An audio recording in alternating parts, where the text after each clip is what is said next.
Hello everyone and welcome back to another episode of Hiking and History today.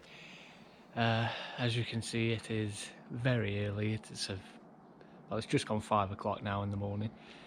The things I do for hiking. But today we are heading to the Lake District. That's why we're up so early. We are going to do a hike to a fell called Latrigg. I think I'm pronouncing that right anyway. So we've got to set off ridiculously early because I have found a very cheap way to get there. So it's very exciting for me. I'm just currently waiting for my dad to pick me up because we're going to go on the train from Crewe all the way to Penrith. And usually that's a journey that costs, you know, even with a rail card or something, 30 odd quid there and back, 35, something like that, and that would be considered cheap. However, I've found a deal where I've gotten it for £12 there and back. And yeah, the catch is the train is at 5:59 AM. So hence why we are up this early, but it's exciting for me because I've only been to the Lake District once before. When I did Scaffold Pike, there is actually a video on that, so you could watch that if you like. So finding this deal to get around the lake super cheap. Yeah, it's opening a whole new national park to me. So you can expect to probably see a lot more videos made at this time to get into the lakes. So we're starting with Latrigg today just because I think it's considered sort of one of the easier fells to hike to. It's sort of like a nice introduction to the lakes, that sort of area. So I thought I'd do it pretty easy. We're apparently going to have really good weather. It's going to be very warm. So yes, a very nice, pleasant introductory hike around Keswick. We'll get great views of there and all around the fell of Latrigg. So without further ado, let's get to Crewe.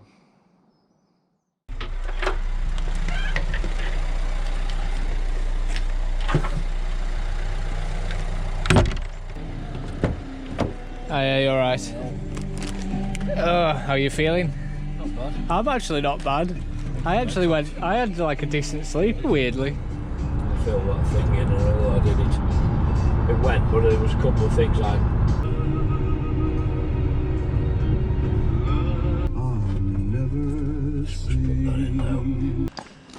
God, if you can do it on my card up. No. Let's have a look. There we are, parking done.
I'll get me boss. I'll get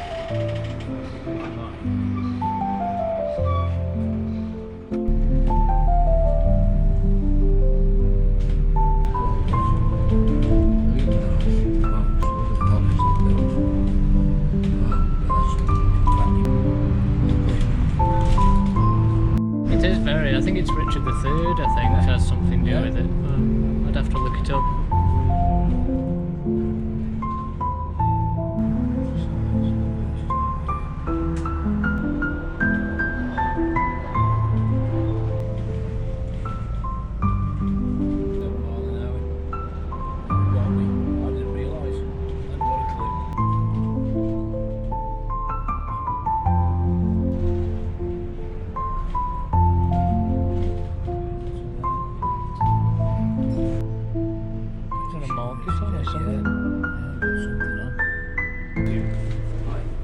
Thank you.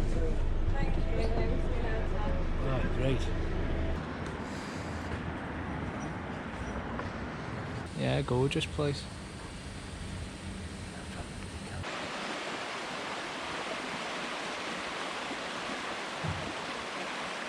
So here we are in Keswick. Finally made it. Absolutely stunning day. And we're just heading to the start of the hike now. So I think Latrigg is probably that. I think it's that up there. So I mean, it looks quite imposing from down here, but it's actually only about, I don't think it's even over 400 meters above sea level, but it's in that direction anyway. So I'm pretty sure that's it. But we're just going to head through this park to the start of the hike. I have a new guidebook today, another charity shop pick, this one. So 15 walks around North Lake District, and many of them start from Keswick. So this is kind of one of the favourites of the area. It's almost like the Mam Tour of you know, the Mam Tour of the Lake District. It's a very quite easy, relaxed, popular one. That's what I thought I'd start off with today, because obviously I've done Scaffold Pike, but yeah, as an introduction to the Lake District, Latrigg up there. Otherwise, mountain wise in this area, I think there's a mountain called Skiddaw, that may be one of those peaks, that big one probably in the far distance. So that's for another day though.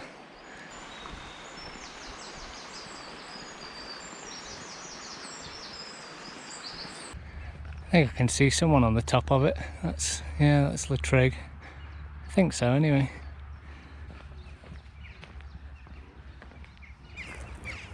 There's Skiddaw. That one right there. One day, but we are on this little baby one, Latrigg, today. Still looks quite high from here, but I think the path goes back and around and it's a much more gradual walk, according to said guide anyway. Let's get going. The walk begins at Spoony Lane, a pathway of possible medieval origin with a diverse hedgerow of bushes and trees. Holly, ash, elder, hawthorn and sycamore, to name but a few, all line the gently sloped track. Even major roads like this have historic origins. The A66 following the course of the old Roman road from Scotch Corner to Penrith.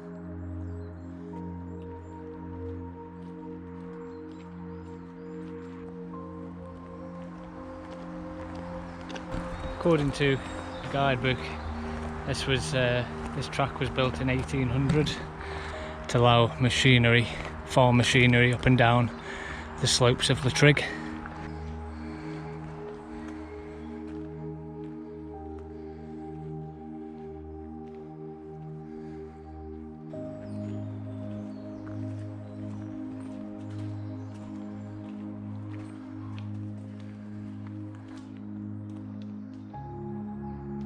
Barely up it, but already stunning views.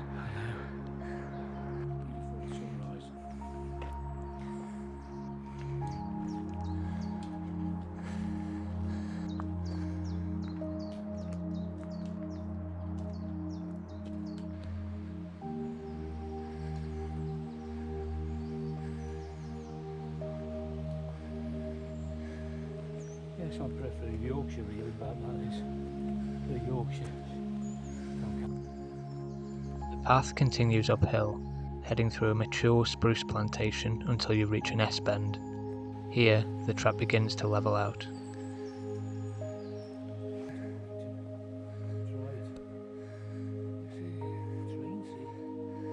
Out to Warrington on the train. The amount of like Wow, look at that. fells and mountains and I think they call them Wainwrights here. Yeah. And then there's a lake just down there, not sure which one it is. I'll find out and write it up.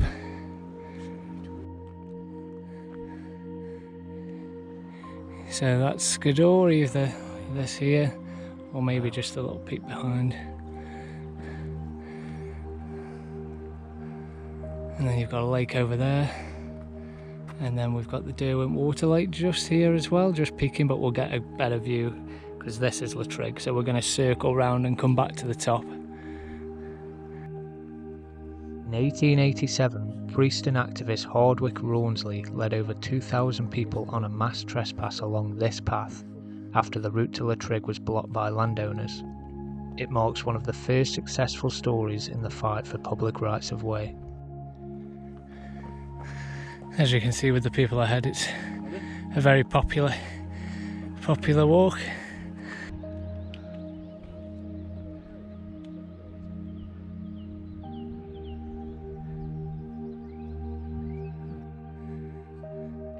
The track now begins to zigzag uphill with superb views of Skiddaw before eventually heading around the slope of Melon Dodd. Bracken covers the ground here, but isn't too dense, allowing other plants to survive if they're not grazed by the local Swaledale sheep.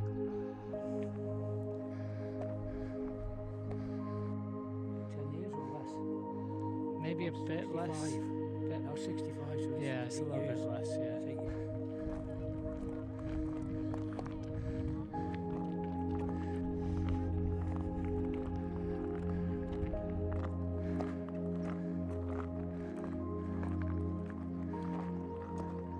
Whilst not strictly the summit, this spot by the bench offers the best views over Keswick, Derwentwater and the fells beyond. It's truly a stunning place, especially as you don't have to work very hard to reach it.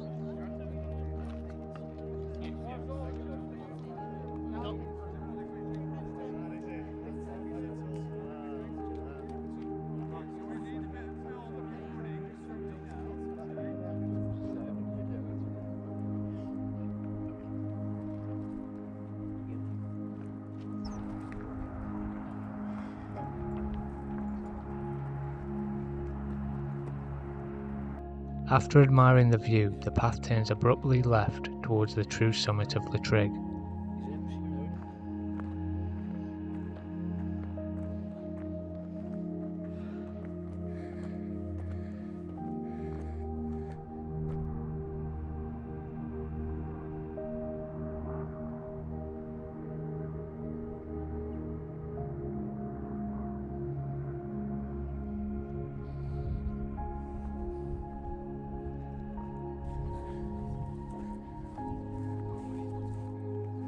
The hilltop has no bracken here due to the thin soil and exposure to the spring frosts. Heather and bilberry would also grow here if it wasn't for the sheep.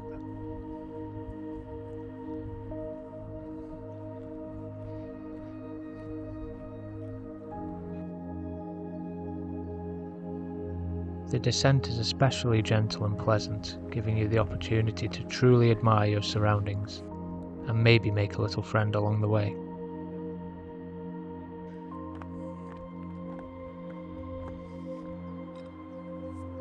The path eventually leads down to a gate. After it, you turn right down a metalled road and follow it to Brundholm Wood. There's an alternative path here that's well worth doing, which takes you along the banks of the River Greta.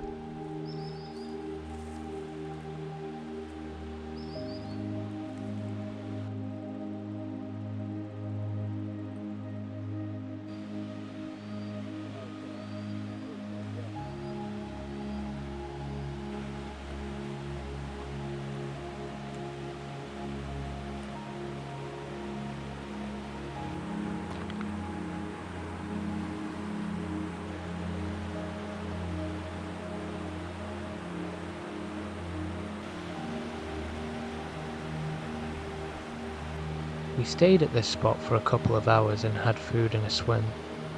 The water is perfect on a hot summer's day like this. Just be aware that the rocks are very slippy and the water still has some pull on it. Be careful not to let it sweep you too far downstream.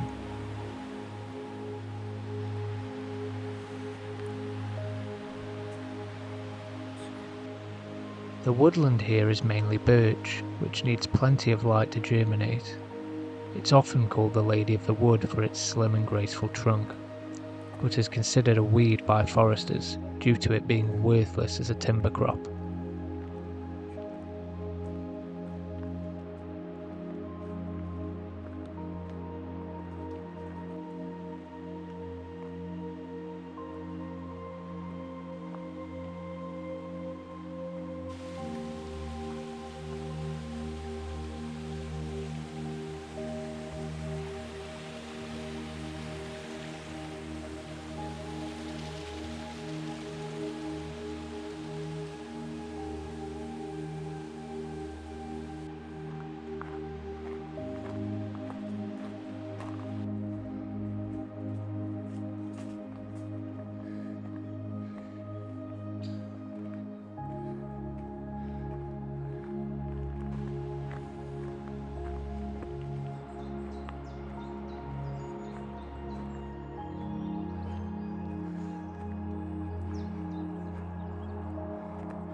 We now rejoin the road we were on earlier, before the diversion to the river.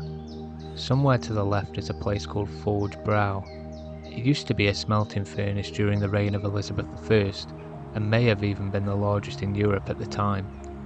There are supposedly some small ruins, but I wasn't able to find any.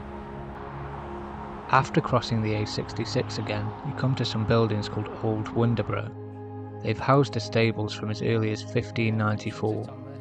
It's still used as such by the Calvert Trust Adventure Centre for the Disabled, which opened in 1978.